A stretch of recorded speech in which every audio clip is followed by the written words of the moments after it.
Selamat pagi Pak. Pagi. Saya boleh minta waktunya sebentar Pak. Oh, silakan. Saya ingin belajar Pak dari Bapak atas pengalamannya selama menjadi kepala sekolah terkait dengan pengambilan keputusan. Dan ini halnya berkaitan dengan dilema etika Pak saat Bapak memimpin terhadap bawahan-bawahan Bapak. Mungkin yang pertama saya tanyakan ini, selama Bapak menjadi kepala sekolah, bagaimana Bapak mengidentifikasi kasus-kasus yang merupakan dilema etika atau kasus tersebut merupakan rujukan moral? Mungkin selama menjadi kepala sekolah, khususnya di SD Citumpu, kebetulan ada suatu yang mungkin bisa disebut permasalahan. Contohnya seorang penjaga sekolah yang memang statusnya masih tenaga honorer, tetapi ya karena memang sudah termasuk dalam personalia sekolah, harus tetap menjalankan tugas pokok dan fungsinya atau melaksanakan kewajiban-kewajiban sebagai penjaga sekolah. Tetapi di lain sisi bahwa dia sebagai tenaga honorer juga mempunyai kepentingan untuk memenuhi kehidupannya, dalam artian bahwa biaya-biaya di keluarga atau rumah tangga memang harus terpenuhi, sedangkan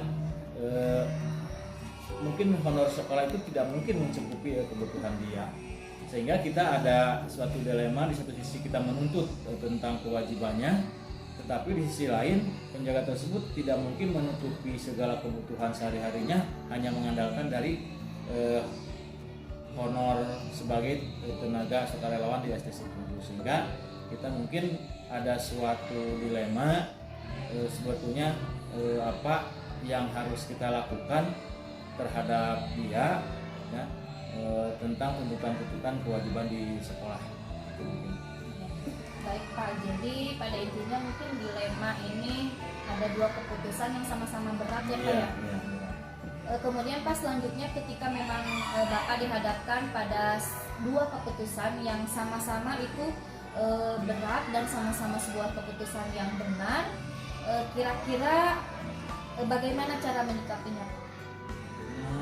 Memang hal ini terkadang menjadi suatu pemikiran bagaimana kita menentukan kebijakan sehingga kewajiban dia di sekolah terpenuhi, kemudian juga kewajiban dia selaku kepala rumah tangga di keluarganya juga terpenuhi, sehingga kita ambil sikap bahwa tugas-tugas yang harus dia laksanakan itu semaksimal atau seoptimal mungkin, dan kewajiban dia juga di keluarga bisa terpenuhi. Contohnya ketika ada tugas-tugas yang mungkin belum terselesaikan, dia bisa mencari kesempatan di lain waktu, sehingga mungkin agar tidak memberatkan dia, kita pertama berbicara dari hati ke hati bahwa kewajiban-kewajiban yang harus dilaksanakan itu memang sudah menjadi tuntutan, sehingga kewajiban tersebut secara maksimal dilaksanakan bisa mungkin tidak harus selalu setiap hari atau full time di dalam satu minggu, tetapi kita berikan kelonggaran bagaimana kewajiban di sekolah bisa dilaksanakan dan yang tidaknya bisa dikerjakan di lain waktu atau mungkin di sore hari. Baik, terima kasih Pak. Selanjutnya saya ingin lebih tahu tentang langkah-langkah atau prosedur yang biasa dilakukan ketika Bapak mengambil sebuah keputusan gitu. Dalam hal ini mungkin kita tidak terlalu formal karena memang situasi dan kondisinya juga mungkin dari awal sampai baru saja disampaikan itu hanya tenaga honorer. Ketika ada pressure dari kita sesuai dengan prosedur mungkin itu terlalu berat, sehingga langkah yang diambil itu pertama kita berbicara dari hati ke hati bagaimana mencari solusi seperti yang tadi, tugas di sekolah bisa dilaksanakan, kemudian juga tugas di keluarganya untuk memenuhi kebutuhannya juga mungkin bisa terpenuhi, sehingga intinya kita menggunakan nurani kita agar segala kewajiban bisa terlaksana, juga mungkin kewajiban dia selaku kepala rumah tangga juga bisa terpenuhi. Baik Pak, terima kasih. Selanjutnya, hal-hal apa saja yang selama ini Bapak anggap efektif dalam pengambilan keputusan pada kasus-kasus seperti tadi Pak? Mungkin berkaitan juga dengan pernyataan sebelumnya, untuk menentukan sebuah keputusan atau tindakan, ya dari tadi kita berbicara dari hati ke hati, kemudian juga kita mencari waktu yang tepat sehingga apa yang kita sampaikan juga mungkin tidak menyinggung perasaan atau tidak merasa artinya bagaimana pekerjaannya dihargai gitu. Sehingga intinya kita mencari solusi tersebut dari hati ke hati, berbicara empat mata, kita memberikan kesempatan mencari solusi sendiri. Kalaupun itu tidak bisa, mungkin saya memberikan solusinya sehingga nanti diambil jalan terbaik, atau juga mungkin diberikan kesempatan berbicara atau mengobrol dengan rekan guru ataupun dengan komite. Baik Pak. Nah, selama kasus-kasus yang ada mengenai dilema etika, adakah tantangan dalam pengambilan keputusan? Memang sebetulnya kita tidak ingin melakukan suatu tindakan yang mungkin dirasa berat, bahkan mungkin juga ada ketidaknyamanan, baik itu di perasaan atau pembicaraan ataupun tingkah laku. Tetapi memang kalaupun itu harus dilaksanakan, apabila ada di antara PTK di sekolah itu yang intinya bisa disebut melanggar dari aturan, mungkin mau tidak mau itu harus dilaksanakan, karena satu menjaga tentang aturan-aturan yang harus ditegakkan, yang kedua mungkin bisa menjaga wibawa seorang pimpinan kepada bawahan, apapun resikonya itu harus dilaksanakan. Tetapi mungkin kita dengan cara-cara yang santun, terlebih dahulu kita berbicara dari hati ke hati atau empat mata, sehingga permasalahan tersebut itu bisa terbuka dari orang yang bersangkutan, sehingga tindakan yang kita ambil juga bisa sesuai dengan permasalahannya gitu. Jadi kita tidak langsung mentang-mentang melanggar aturan kemudian kita memberikan suatu tindakan, mulai dari teguran sampai pun mungkin ada skorsing atau tindakan yang lain sesuai dengan aturan yang berlaku. Tetapi bagaimana kita dengan suatu tindakan tersebut dia sadar akan kesalahannya dan secara ikhlas memperbaiki itu, baik itu perkataan maupun perbuatannya gitu. Jadi intinya kita menegakkan aturan, tetapi yang melanggar tersebut tidak merasa dihukum atau diberikan tindakan yang bisa menimbulkan efek terhadap hati gitu, tentang kenyamanan melaksanakan tugas. Jadi pada dasarnya tantangannya itu mungkin dari pihak yang dikenai kasus ya Pak? Ya, karena memang mungkin logis saja, manusiawi, bahwa ketika kita memberikan suatu peringatan, teguran atau tindakan yang memang konsekuensi dari pelanggaran itu, pastilah semua merasa tidak enak. Nah, kita berusaha bagaimana perasaan itu justru sebaliknya mereka sadar sendiri. Baik Pak, terima kasih. Selanjutnya Pak, ketika memang dihadapkan pada suatu kasus, apakah ada jadwal tersendiri atau pada saat itu langsung diselesaikan? Kemudian bagaimana prosedurnya? Mungkin kita bisa melihat dulu kadar pelanggaran. Apakah memang itu harus segera saat itu pula dilaksanakan, atau kita mungkin bisa mencari waktu yang tepat, karena tidak ingin kita memberikan tindakan itu ada salah sehingga tujuan kita tidak tercapai. Kan intinya ketika kita memberikan suatu teguran atau tindakan itu tujuan adalah agar sadar memperbaiki pola perilaku.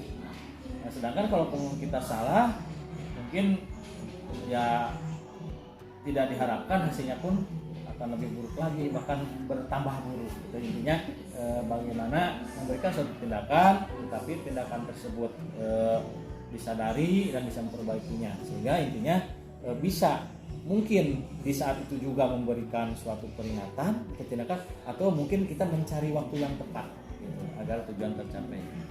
Baik Pak. Nah selanjutnya Pak, yang ingin lebih diketahui ketika mengambil keputusan, adakah pihak-pihak atau faktor-faktor yang dapat mempermudah pengambilan keputusan? Ya, mungkin kembali lagi itu melihat kadar ya, kadar pelanggaran atau kesalahan yang dia lakukan. Mungkin kita bisa menggunakan sekaligus sebagai kapasitas sebagai kepala sekolah yang mempunyai kapasitas bisa menentukan, memutuskan, tetapi mungkin alangkah lebih baiknya kita bisa memperoleh informasi atau pendapat dari rekan kerja, baik itu guru ataupun komite sekolah. Tetapi dengan kata kunci mungkin permasalahan itu tidak di-open ke pihak luar. Artinya kita sebagai keluarga diselesaikan di dalam keluarga sendiri. Oh iya Pak, betul sekali, sependapat. Nah dari semua hal yang telah disampaikan, kira-kira pembelajaran apa yang dapat Bapak petik dari semua pengalaman Bapak dalam mengambil keputusan mengenai dilema etika ini? Secara umum mungkin bisa digambarkan bahwa semua bentuk tugas, pokok, ataupun intinya semua yang ada dalam kehidupan ini mempunyai resiko, yaitu mempunyai segala sesuatu yang harus dipertanggungjawabkan.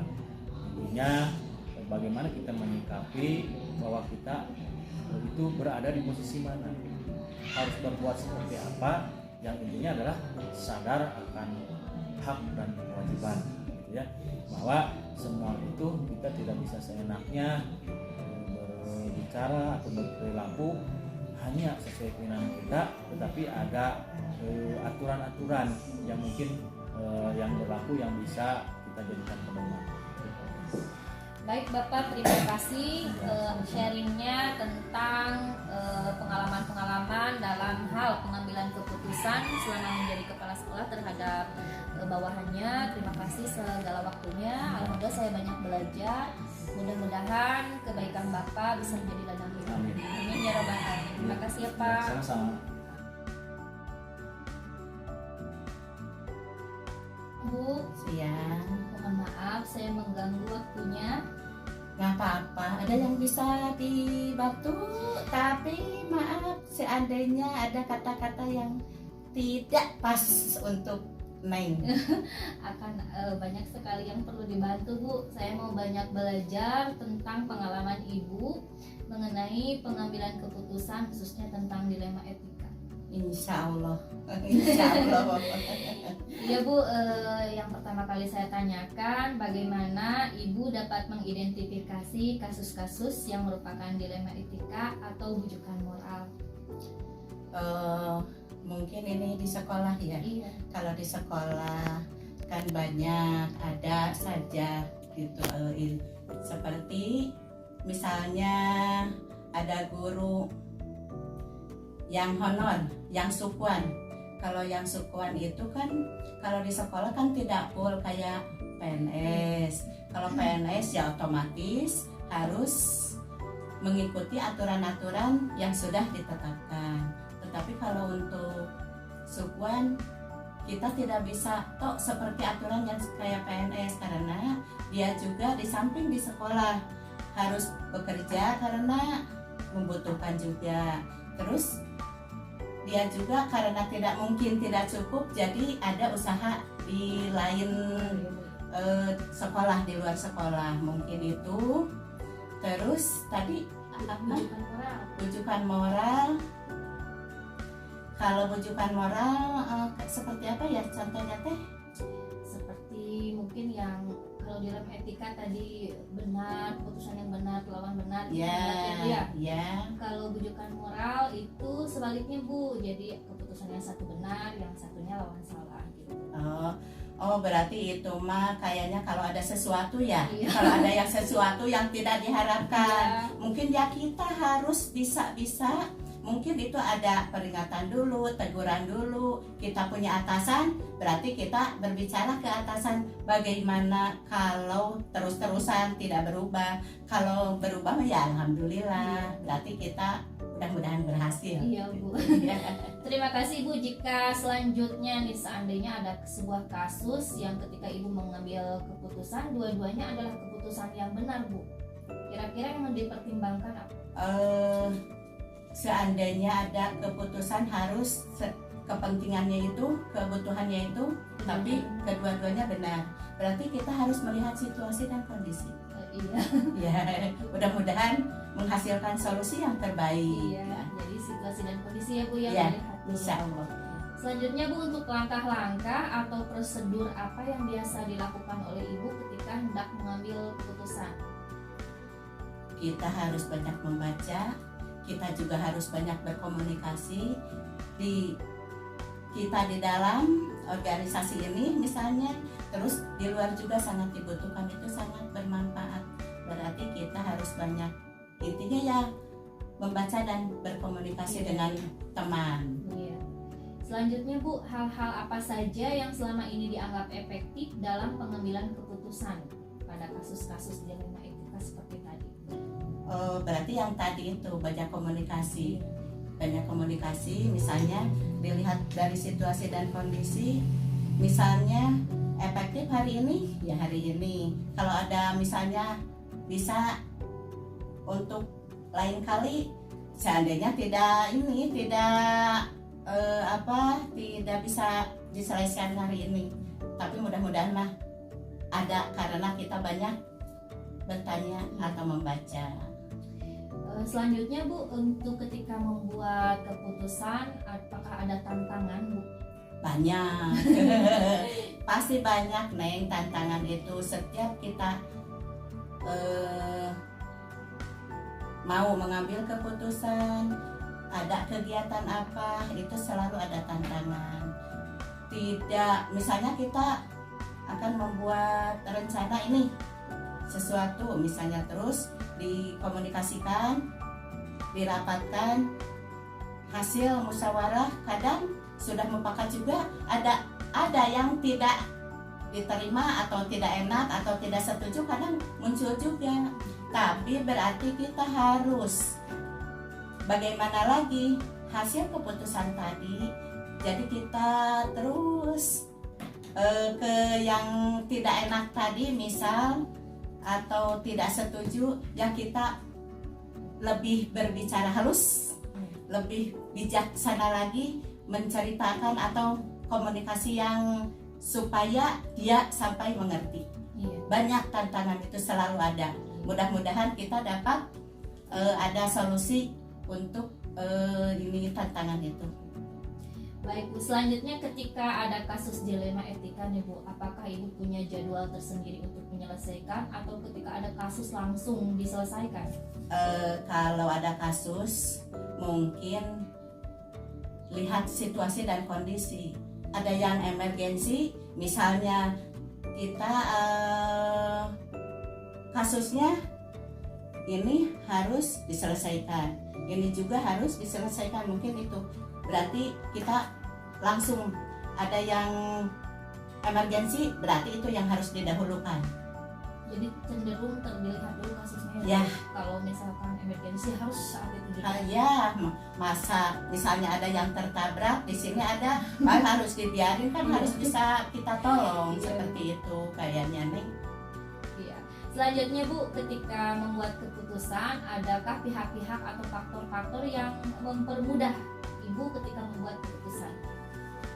Kadang banyak juga, insya Allah, asal kitanya dapat menerima dari orang lain, misalnya sering berkomunikasi, sering berbicara, juga dari pengalaman-pengalaman, karena pengalaman itu ya pembelajaran yang paling mudah kita diingat atau membaca juga. Oh, berarti ini kalau ada kasus ini kita harus ada solusinya begini.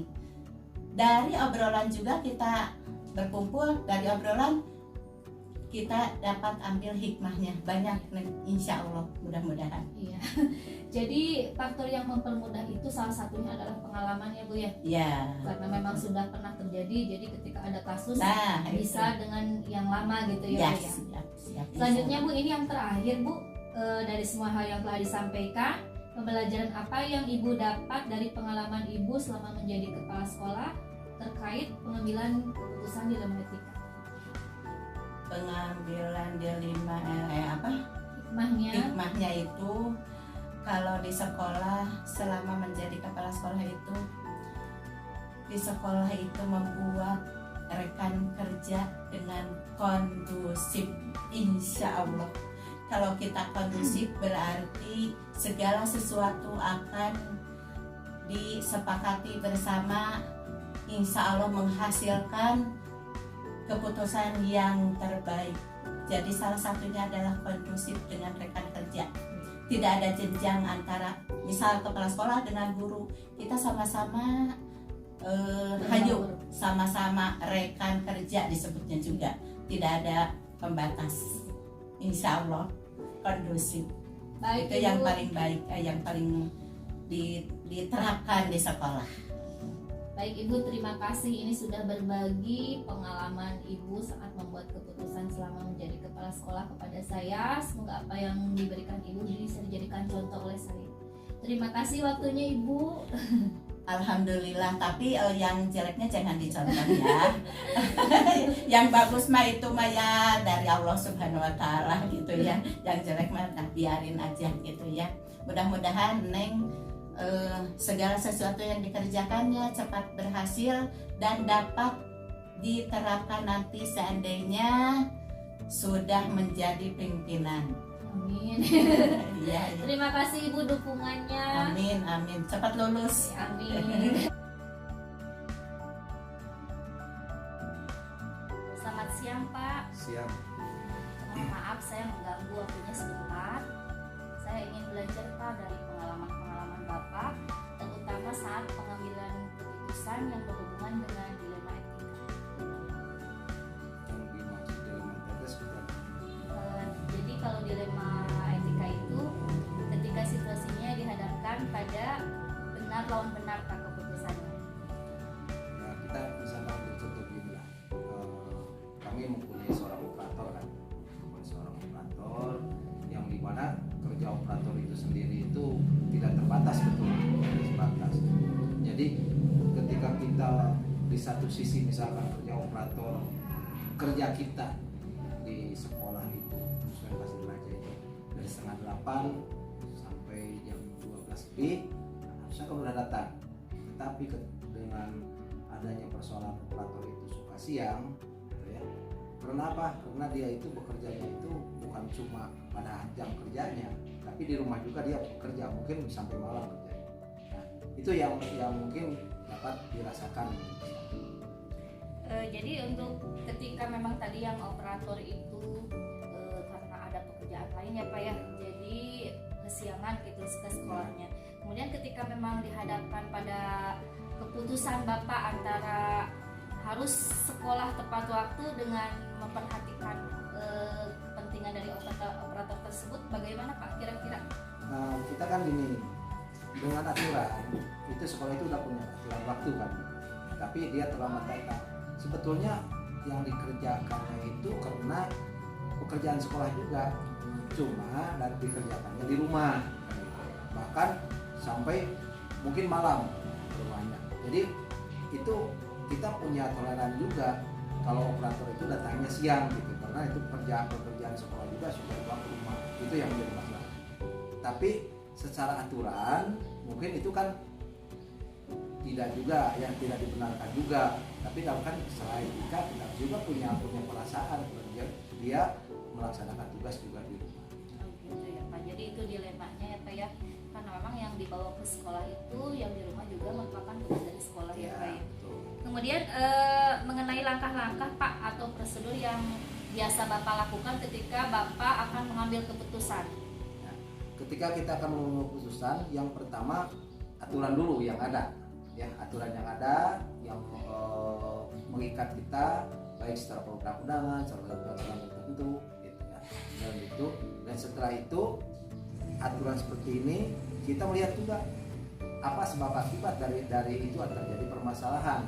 Karena sebuah permasalahan mungkin ada pangkalnya dari mana kan gitu ya. Ini itu yang nah, dari sana mungkin kita bisa membuat kebijakan untuk mengatasi permasalahan tersebut. Baik Pak, terima kasih. Nah, selanjutnya hal-hal apa saja yang selama ini Bapak anggap efektif dalam pengambilan keputusan pada kasus-kasus seperti tadi Pak? Yang efektif adalah komunikasi. Ya, komunikasi. Kita mengkomunikasikan bagaimana nih peraturan yang ada, terus kita mengkomunikasikan juga dia kondisinya secara timbal balik. Apa sebenarnya yang kendala yang terjadi itu permasalahan. Setelah itu kalau kita berbicara dari hati ke hati, namanya juga manusia. Ya tidak ada permasalahan yang tidak bisa diselesaikan dengan komunikasi. Jadi intinya komunikasi ya Pak ya? Ya. Selanjutnya Bapak, ini ada pertanyaan lainnya. Mungkin dalam hal ini selama ini ketika Bapak membuat keputusan, apakah ada tantangan Pak ketika saat pengambilan keputusan? Pada saat pengambilan keputusan itu pasti ada tantangan. Karena berat atau tidaknya sebuah persoalan akan dibalikan pada kehidupan masing-masing. Nah, tantangannya kita kan nggak bisa sekaligus ini permasalahan ini dan itu ya enggak, tapi melihat dulu yang tadi apa pangkal dari permasalahan itu. Jadi melihat dulu bagaimana dan karakter orang itu kan berbeda-beda gitu ya. Karakter orang berbeda-beda, kita menyesuaikan dengan karakter mereka gitu. Ya, jadi sebenarnya tantangannya ada pada si pembuat kasus ya Pak ya? Ya, orang-orang yang berbeda Ya. tadi. Selanjutnya Pak, ketika memang ada sebuah kasus, misalnya kasus dilema etika, saat itu Bapak punya jadwal khusus nggak untuk mengambil keputusan secara langsung atau di nanti atau langsung pada saat itu juga Pak? Kita itu mungkin kalau bagaimana kasusnya, nah, kita punya tertentu atau jadwal tersendiri. Apakah kasus ini ringan atau kasus berat?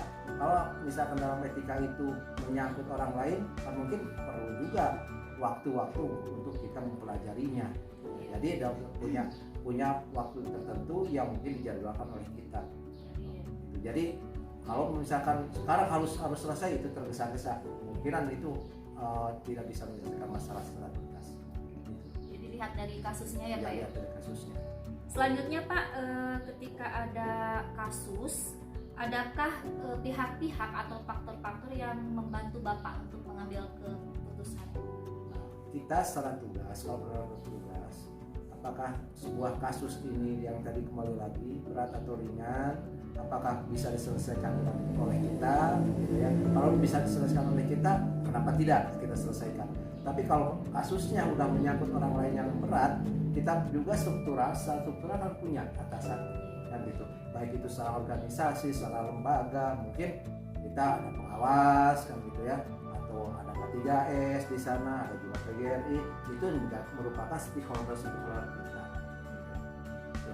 Ya baik Pak, ini yang terakhir mungkin Pak dari saya, dari semua hal yang telah disampaikan, pembelajaran apa yang dapat Bapak petik dari pengalaman Bapak selama menjadi kepala sekolah dalam hal pengambilan keputusan? Dalam pengambilan keputusan, kita akan kembali pada diri kita masing-masing, bahwa keputusan kita atau permasalahan itu pasti kita akan ditemukan dengan permasalahan di pola hidup. Nah, ya, dilema hidup itu menjadi pendewasaan bagi kita sendiri. Ini sebuah pembelajaran, karena pembelajaran hidup itu dari mulai kita sebagai lahir sampai nanti, itu sebuah ilmu. Baik Bapak, terima kasih atas sharing pengalaman Bapak selama jadi kepala sekolah kepada saya. Semoga bisa menjadi contoh bagi saya jika suatu saat nanti menjadi kepala sekolah. Terima kasih Bapak atas waktunya. Ya, sama-sama. Semoga kegiatan ini bisa menjadi ibadah untuk kita semua. Amin. Amin ya rabbal alamin. Terima kasih ya Pak. Ya.